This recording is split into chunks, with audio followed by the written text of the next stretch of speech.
Hello everyone, welcome to my channel, I'm in. As we all aware that China has really strict gun control, basically except for special occupations such as police, no one will be allowed to carry guns. And each armed police officers are subject to strict control and record of each gun use. But in fact, the gun control in China was not as strict before the new century. It was not until 1990s that China gradually implemented a complete ban on guns for ordinary people and confiscated firearms. In 1996, the strict gun control measures were promulgated, implementing a nationwide gun ban and clearly stipulating that party and government officials shall not be allowed to carry guns. Illegal gun possession is a crime. Only a few herdsmen in patrol areas are allowed to carry hunting rifles. So before that, gun problems were rampant, and China has also a period of extremely chaotic and insecure social security. Probably when I was still young, even in a remote city like where I am from, places where migrant populations gathered would be strictly prohibited by adults. So today, I want to bring you a case that occurred during this chaotic era and shocked the whole country. A major case of murder, explosion, arson, and robbery with serious violence. The criminals showed an extraordinary level of professionalism in their crimes. Without further ado, let's kickstart it, shall we?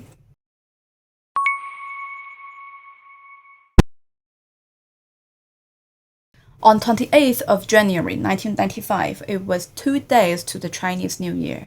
At dusk, a jeep with the license plate number 91409 was driven towards the Nanshan mine yard. This particular type of jeep or car has a slight history. So the original design was mostly based on Russian off-roaders from UAZ and maybe even developed together with the UAZ 469. It first showed up in 1965 in China as the Beijing BJ212. In the past, it was really popular with the Chinese government, especially the armed forces. But you could also buy it commercially, but only after 1979, when China started to do this economic reform. So there's this mining place in Hegang, and they produce a ton of coal, over 10 million tons every year. It's in Hegang City, which is up to the northeast of China, and is connected to Jiangsu City by railways. This Jiangsu City is a prefectural-level city in eastern Heilongjiang province. And these female serial killers I have talked about actually happened right there. Back in the day, before 1949, they only produced less than 2 million tons of coal, but then they got to work and built this new Xinyi mine vertical shaft, which could produce up to 900,000 tons per year, and the Xin'antai vertical shaft, which could do 1.5 million tons per year. By 1957, they were turning out almost 5 million tons of coal, and they kept adding new mines and making the old ones bigger and better. So by 1978, they were producing more than 10 million tons per year, and by 1981, they were up to 12.9 million tons. They mostly sent coal to Heilongjiang province and the northeast of China, but some of it got exported as well. Basically, Hegang City's whole economy used to be all about those coal mines. So Nanshan mine, as one of the biggest at the time, was really important. It was guarded by security teams and the economic police. The economic police was a product of the times. Back in the day, big mining areas, factories, research institutes, and other important state units had these economic police to guard them. They were basically like soldiers, even wearing similar uniforms to the old military ones. These guys had military training and professional guidance, and they were pretty skilled in using pistols, submachine guns, and other firearms. They were warriors with some serious combat effectiveness, and they worked with the security guards in that mine yard pretty well and closely to take the place safe and sound. So there were just 2 big buildings with 3 floors each, chilling on the south and north corner of this area. So that day, this jeep just rose up and parked in front of the north building, but the problem being that the guards just let them in. Yes, the jeep looked like some top secret military vehicle, but the guards were just who you're here to see, and that was enough to get them in. But on the other hand, they had the security teams and even some soldier-looking economic police. Most folks wouldn't even think about crossing the line, but I guess they were living on the edge.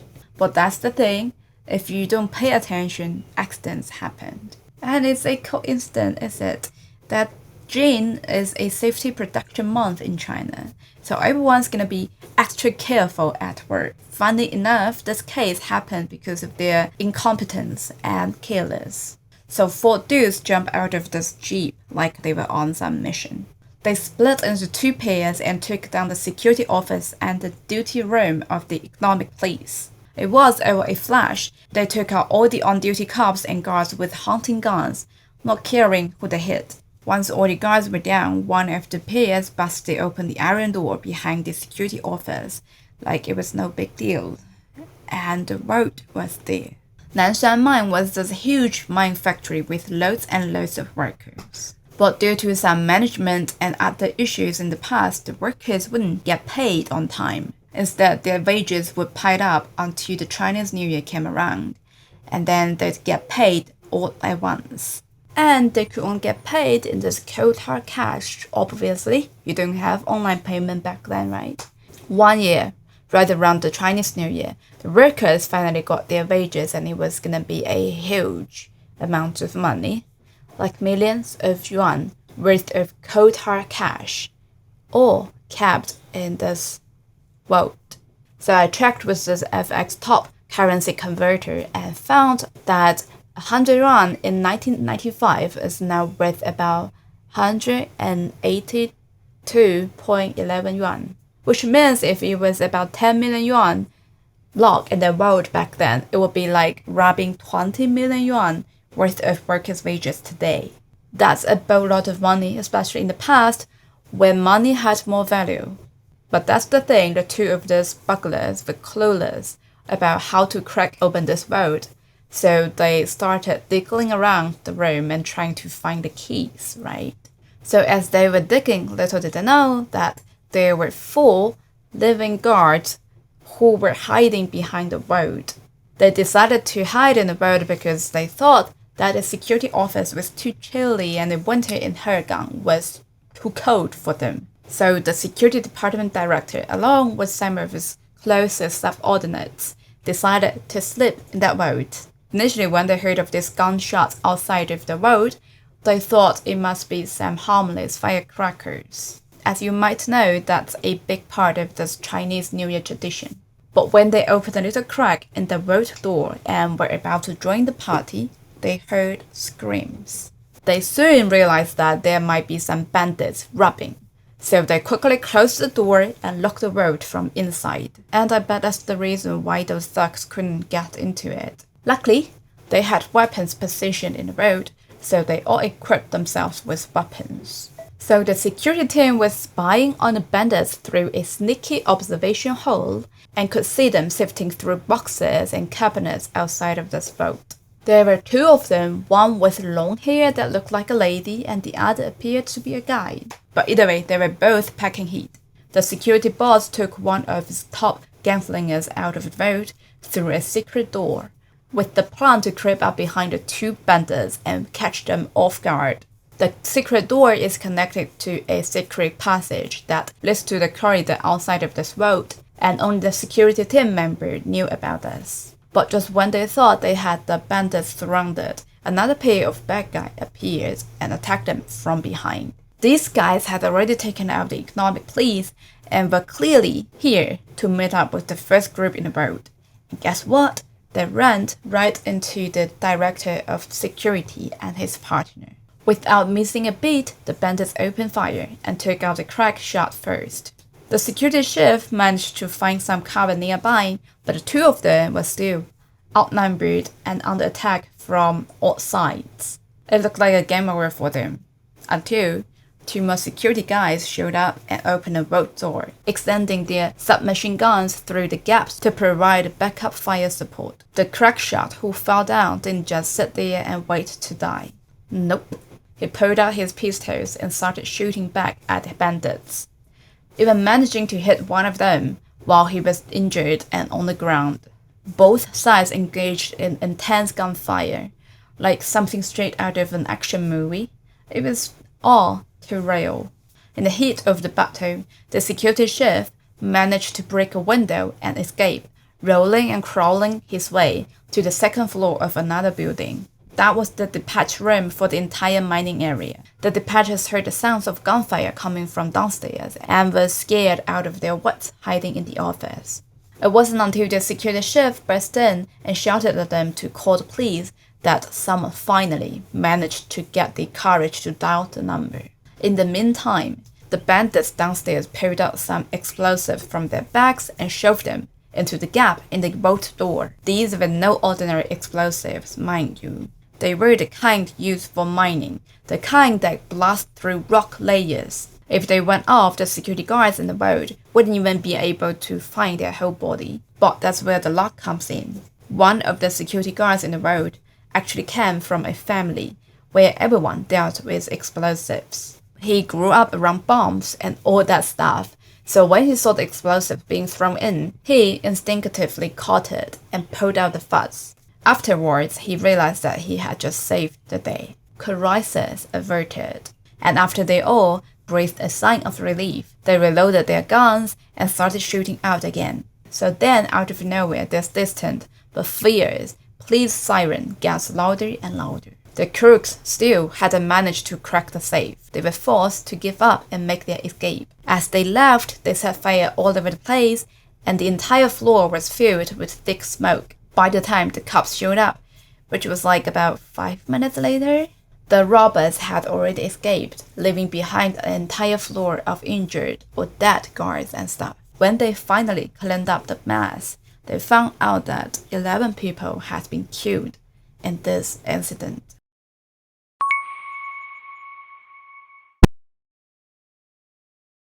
So this is a crazy story.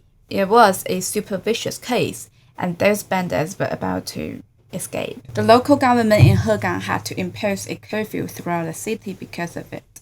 And it happened right before the Spring Festival, so all the citizens had to stop celebrating and couldn't visit friends and families that year. Of course, everyone was pretty pissed. They were scared of the bandits, though they also hated them a lot. It definitely left an impression. The police were on it though. They sent out their best investigation team to work on this notorious case. When they examined the bodies, they found that all of them were shot at least twice, including a kid, which is just heartbreaking. So the investigation team had to really dig in and ask around all the people living or working in the mine yard to figure out who exactly was killed there. Turns out there were bodies of a father and son. The father worked for the mine and was off duty that day. He had to take his son to the office to take showers because of some shower issues at home. On their way in, he was chatting with some old pals and his son was just waiting around. That's when the attack happened. Right after they were done chatting and about to reach the public shower place in the office area, they ran right into the face of the bandits and were shot ruthlessly. They didn't even have a clear look at these strangers. There was also another off-duty economic police who was literally at the office because he forgot something.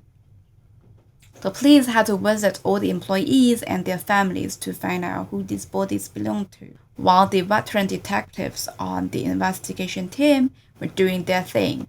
They came up with some pretty dope insights about the case based on the evidence they had. It looks like this criminal crew was totally anti-snitch, seeing as they intentionally left some massive footprints to throw off the investigation. So if these detectives were trying to track them down after the attack, it'd be a minute before they could figure out where they went. Even though it was snowy and the footprint and fire tracks were still visible as hell. It was 1995, as I mentioned in my last vid. The northeast region of China was straight up crawling with gangsters and mafias. From the damage these guys did to their victims, it seems like they were even more savage than the mafias. They had a legit well-planned out strategy for this attack. These guys were like super organized. So based on the bullet holes at the scene, It looks like the bandits were armed with two types of weapons, a single-barreled hunting rifles and the 54 type pistols.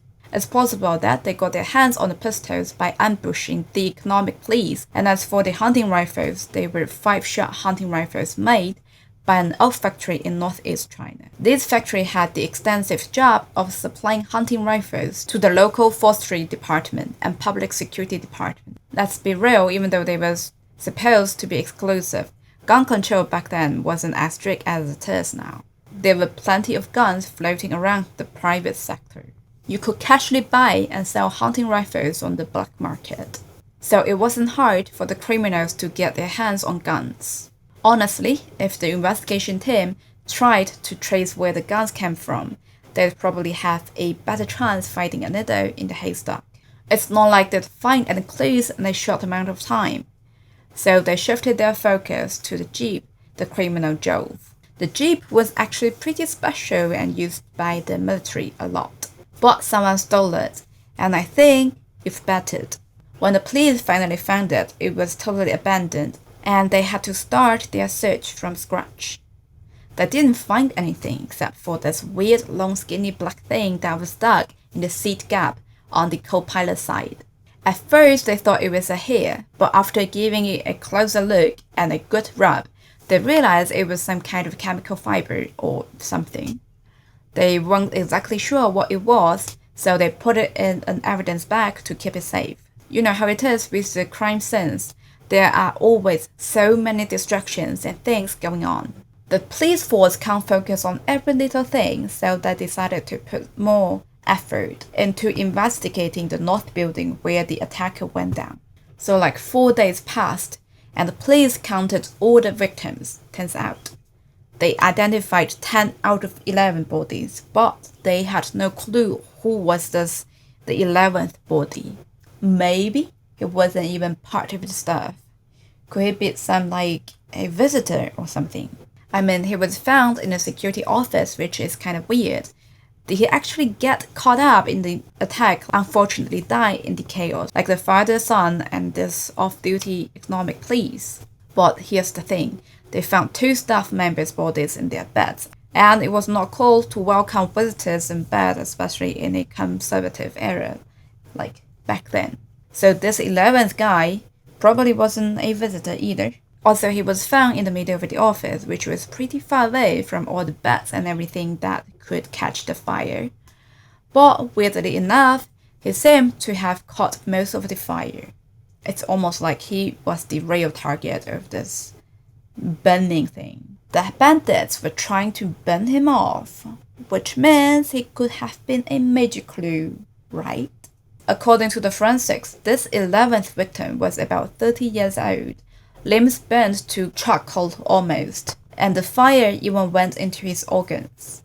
He got shots at his left eye and the right side of his face, and damage to the right side of the face was so severe that it was all ruined and bloody. It's prominently left by the hunting rifle.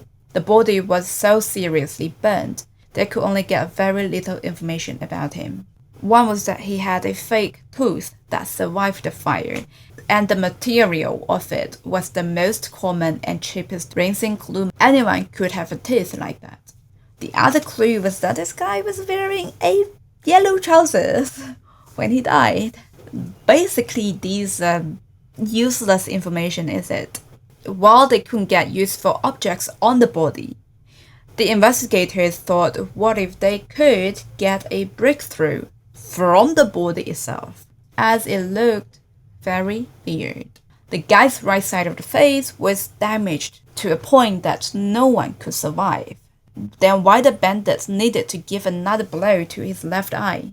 So the investigators asked.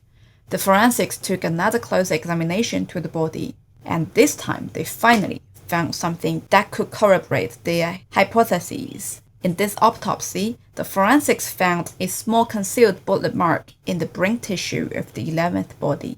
Due to the rotation of the bullet, it left a clearly visible and identifiable ballistic trajectory unique to handguns in the brain tissues.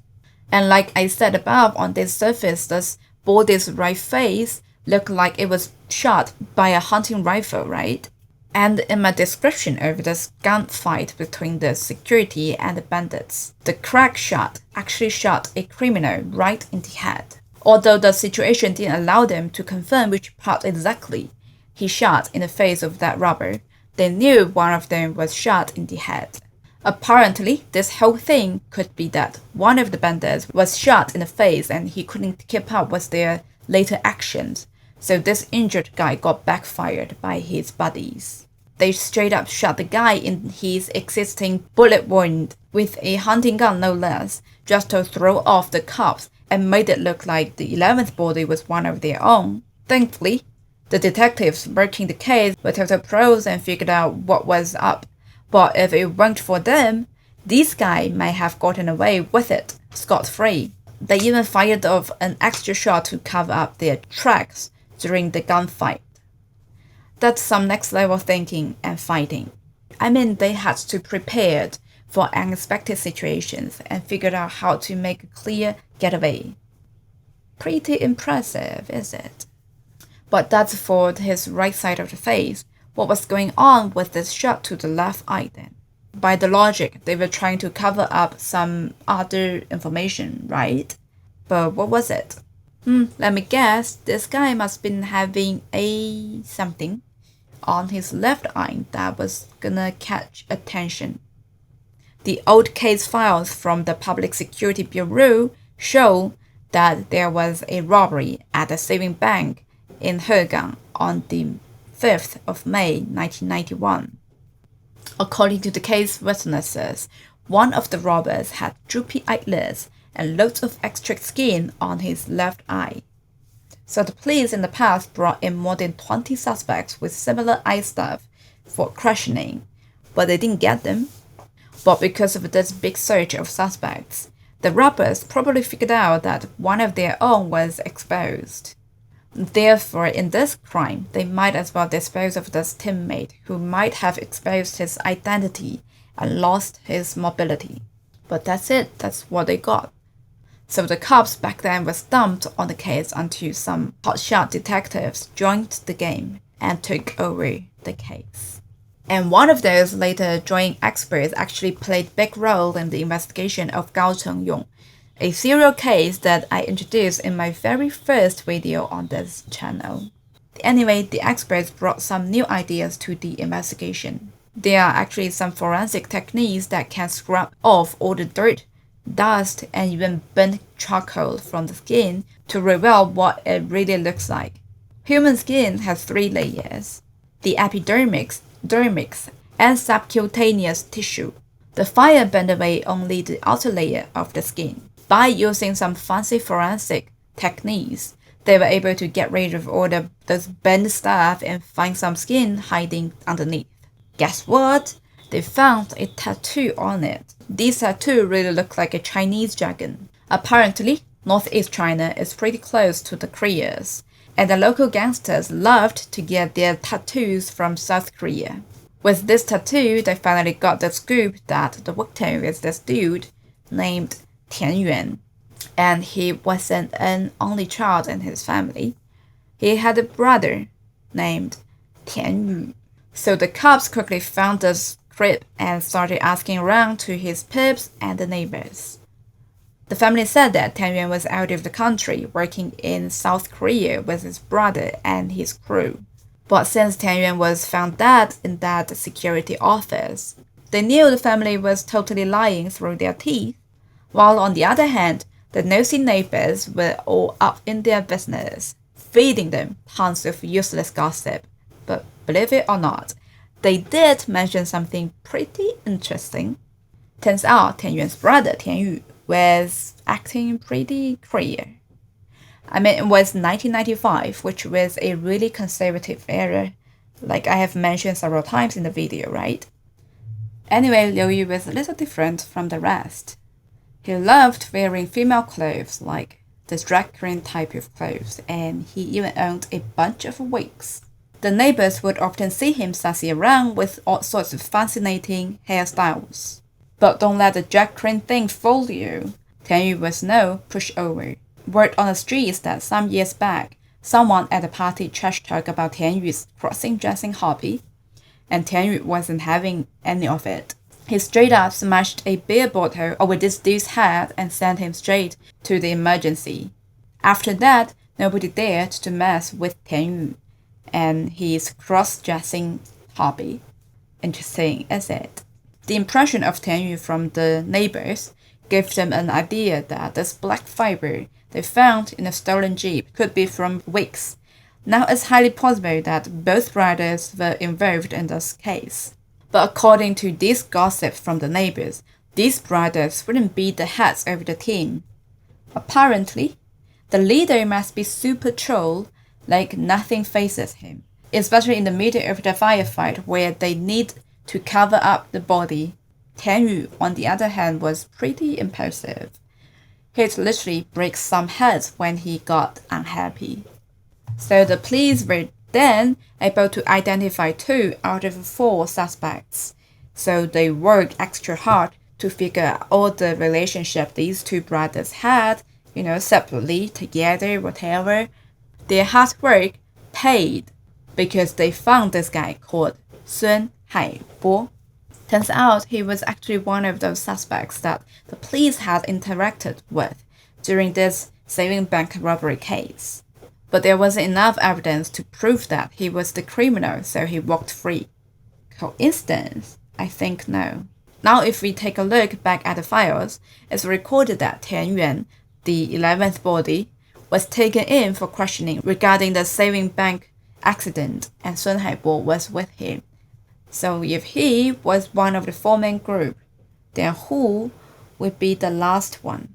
When we roll back to the day that the robbery happened, the jeep parked right in front of the building where the road was at, and they struck firstly and simultaneously both the security and the economic police. The action was quick and decisive, like they knew exactly where everything was. The cops knew for sure that the 3 of them were totally clueless, the double check and everything. They didn't have any contacts to the Nanshan mine. So this 4th person is probably somebody with connections to this particular mine factory.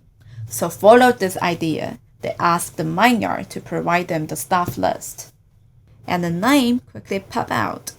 It was Yan Wenyu. He worked for the coal mine a year ago for only 1 month. And that's pretty weird because I've been saying all along that it was tough to find work back in the day, especially in a small town that's all about this coal mining thing, like Hegang. I mean, let's be real, you'd probably be living it up in retirement by now if you managed to snag a job at that factory. No one would quit without reasons. This Yan Wenyu guy was remembered to frequently visit the Securities and Economic Police's office for casual talks. And when the investigation team dug on his background, they realized that this guy knew Tian Yuan, the 11th body, quite well since both were kids. So, bingo!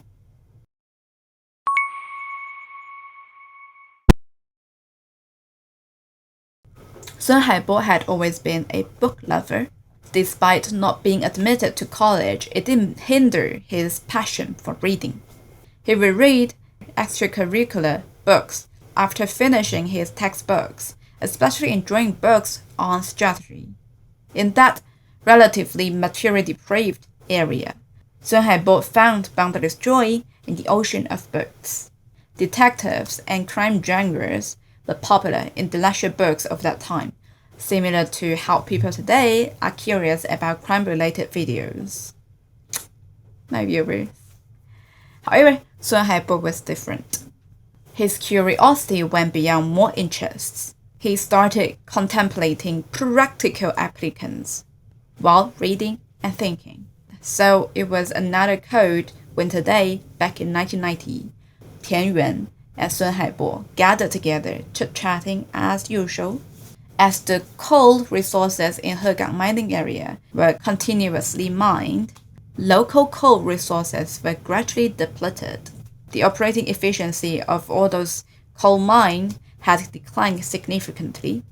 Like most locals, many of their family members work in these coal-related industries. However, Nanshan coal mine hadn't paid wages for a long time, and even when wages were paid, they were much less than before. Life was getting harder and harder for the people. The two young men were only in their 20s at the time, and really couldn't think of any way to improve their lives except for robbery. As I said, Sun Haibo loved to read detective novels, but all this knowledge from books were just, theories. He had never tested out. But hey, he got his buddy, whom just happened to trust him deeply and was willing to obey his commands. So the two agreed instantly and decided to try it on someone first, This killing technique Sun Haibo read. So they attacked a police in the end of that year. It was an armed police, and the body was ditched in a hidden cave in the woods. If not because of the victim's special career, no one would care to search so hard and deep to the woods for a randomly missing guy, as people often just disappeared back then, either for crimes or left the place and got to work somewhere else without telling their families. I know that sounds weird, but it happened like that in the past. Anyway, Sun Haibo and Tian Yuan successfully attacked and robbed the police and killed him, and no one suspected them. They took away his pistol and bullets, obviously. And that accident also proved that Sun Haibo's tactics were useful. So the two decided to rob a bank. Despite they had planned it all well, they weren't familiar with the structure inside of that bank. And the armed police and guards at that bank just wouldn't give up fighting, so they got to retrieve eventually with empty hands. Thus, during the bank robbery action, the facial feature of Tian Yuan was exposed to the police. And they knew it as both were taken in for questioning, though they couldn't prove it was them. But I bet the thought of getting rid of Tian Yuan must have been seeded to Sun Haibo's mind. The failed experience of robbing a bank didn't deter the two from continuing to rob. They turned their attention to a small mining area. Maybe Sun Haibo actually revealed the failed experience of robbing that bank. This time, robbing the small mining area was well prepared and they succeed. And no living person could remember them. The two of them made a profit of 180,000 yuan in this operation in 1992. Unsuccessful tries killed their thirst for crime, and pulling off a job showed as hell only pumped it up more. The two still thought they were the shit. So they set their sights on Nanshan Mine, one of the biggest mines in Hegang City back then. Half of this 180,000 yuan he illegally obtained was not spent on eating, drinking, or having fun. Instead, he used the first bucket of gold from illegally income to open a store and sell goods. Due to good management, Sun Haibo began to have some savings as the profits snowballed. It is said that once criminals have tasted the thrill, it is difficult for them to stop. A stable life was simply not attractive enough for Sun Haibo and Tian Yuan. Even after 2 or 3 years, they could not forget the idea of robbing this Nanshan mining area. Needless to say, the two addicted criminals began to plan. Tian Yuan brought Yan Wenyu and his own brother. Sun Haibo bought guns, ammunition, and explosives for everyone. At that time, Yan Wenyu figured out a way to pull some strings and buy and worked into this Nanshan mine. Unlike ordinary people who wanted to hold state-owned enterprise positions and retire in peace, he just wanted to get in and gather intelligence. After chatting with the security teams, he found out the shift schedules. Little by little every day, he drew and modified the exact location of buildings and facilities within the Nanshan mining area. At the same time, the four of them were not short of money, thanks to Sun Haibo, the business genius, who provided guns and ammunition that ordinary people could not afford. So they had been practicing shooting in the deep woods until the day near the Chinese New Year. They were finally ready to take actions. In the afternoon of the 27th, they robbed and killed the owner of a jeep and loaded stuff and prepared for this big action the next day. Yan Wenyu used to work there, right? He would be ID the moment he was there at the gate. So Tian Yuan's brother Tian Yu brought up his little hobby. Yan Wenyu could disguise as a girl like him on the day of the action. So they put on wigs and dressed in a way that they'd be recognized as girls from afar, though they could move swiftly. Then you all know about this fierce fight they got with the securities and the economic police. Only that they realized Tian Yuan was injured and unable to move in the gunfights. It could be that Tian Yu knew he wouldn't survive, or he wanted to end the pains, or just wanted to get rid of this trouble. Tian Yuan's own brother, Tian Yu, brought up to Sun Haibo that maybe they could live without Tian Yuan, his brother, And Sun Haibo was waiting for this moment, apparently. So he told Tian Yu to shoot him through that wound that was shot by the opponent. And when he was holding up the petrol and pouring it to the bodies and everywhere, Sun Haibo still found the left eye of Tian Yuan was too eye-catching, so he shot it and ruined its look.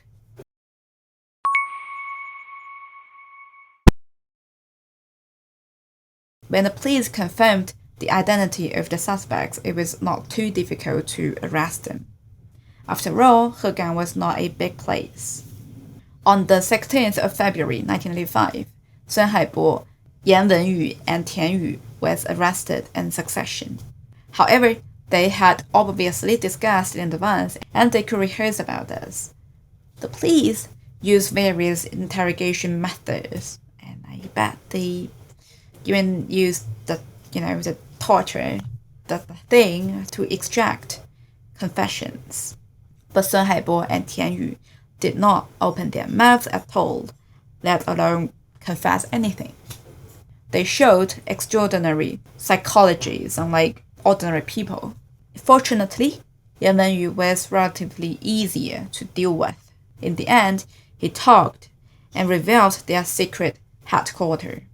The police subsequently seized double-barreled shotgun, 2 5-shot hunting rifle, a semi-automatic rifle, a BB gun with 3 bullets and a jacket, a double-barrel small-caliber signal pistol with 2 bullets and a jacket, 3 Type 54 pistol with 18 bullets in the magazine, 40 Type 12 explosive rounds, a pair of binoculars, a Japanese Type 83 bayonet, a police budget, 2 firing pins, 6 gun parts, 3 bottles of gun oil, 2 boxes of 5.56mm ammunition with 23 bullets, a gun holster, a set of shotgun cleaning rods, a box of this Elephant brand shotgun shells,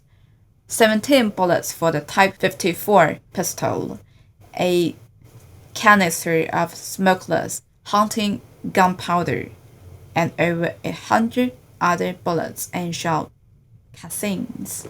Anyway, this case was brought to court and they were sentenced to death and executed on the 11th of March 1995.